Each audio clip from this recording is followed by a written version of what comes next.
So right, can go you kind ahead. of talk about now, obviously must win, and I'm sure you're going to say you're focusing on one game and not having to win 2, 3, or 4.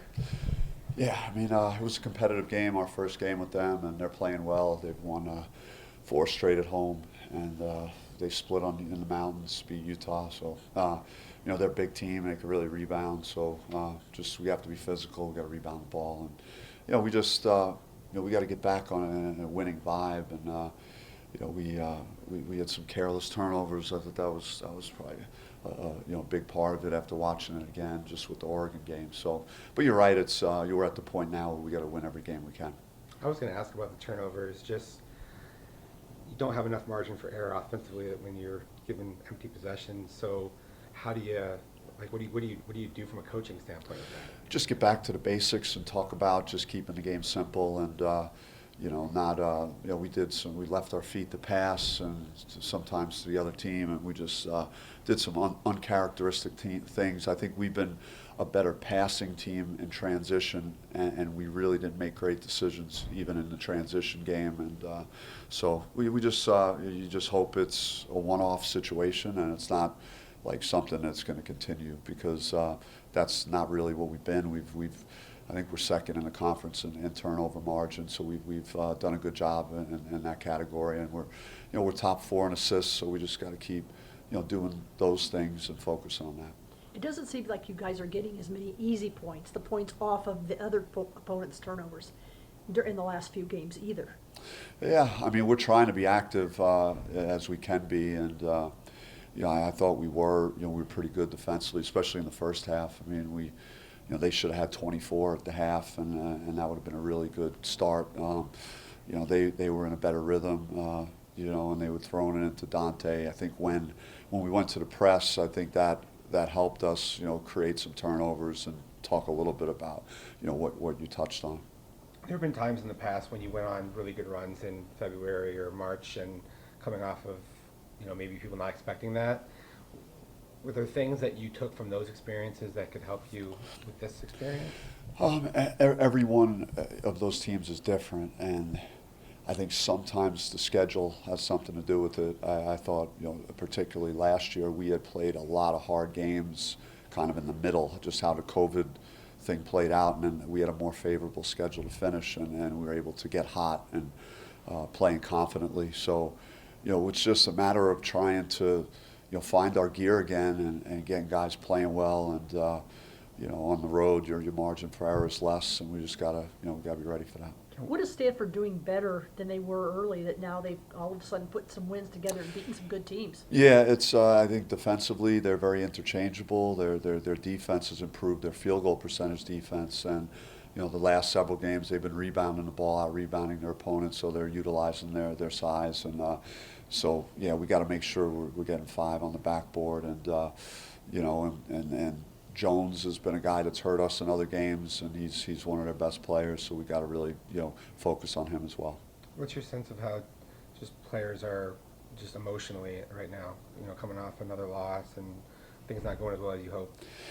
Yeah, I think if you get severely outplayed, it's more demoralizing. I think it's however you slice it, it's hard to lose, and it hurts.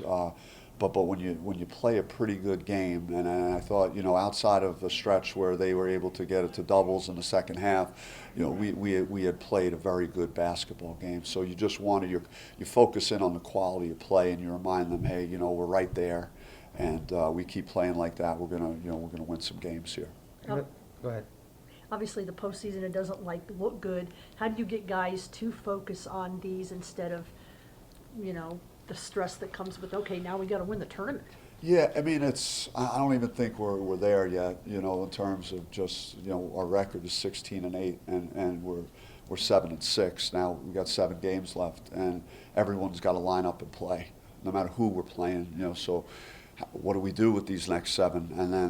And then we'll see, and then it could be a different conversation. I might more or less agree with you more, because I still feel there's a lot of games that could help our case that are out there available, and if we are able to get on a roll and get some things done over the last 7, and then go to the tournament and play well, then we'll be in good shape. Do you talk to them about that big picture, or do you keep it more granular to the? Yeah, I mean, I kind of just talked about the significance of this week and focused on that because we're running out of opportunities, so we certainly have to go out there with the mindset of trying to win 2 games and fighting like heck to do that, and getting the job done so that we could come back home for our last 2 at home, and then we'll go from there. But it all starts this week, and to me, I think we're at a point in our season for things like NCAA tournament and postseason. It's we got to win these 2 games.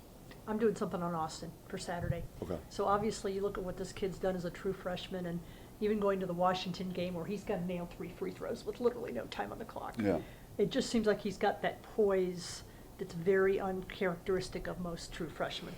Yeah, I mean, he's got a lot of guts. He's got a lot of fearlessness to how he plays. It's what attracted me to him in recruiting and watching those things. You could see, how hard he competes, and he never cheats you with effort. He plays both ends of the floor, and he doesn't back down in a moment. He's got a lot of guts. So he's stepped up in almost every big game that we've had this year, and so that says a lot for a freshman. And you touched on the free throws. I mean, it's not easy for anybody, for him to show that type of poise to make those, and that spot was very impressive. When they even tried to ice him, I think they called timeout. Didn't they call timeout after 2 of them, I believe? Yeah, I mean, it's it wasn't even close to. I mean, he didn't even hit the rim. I mean, it was swish, swish, swish. So he's just very, very cool, calm.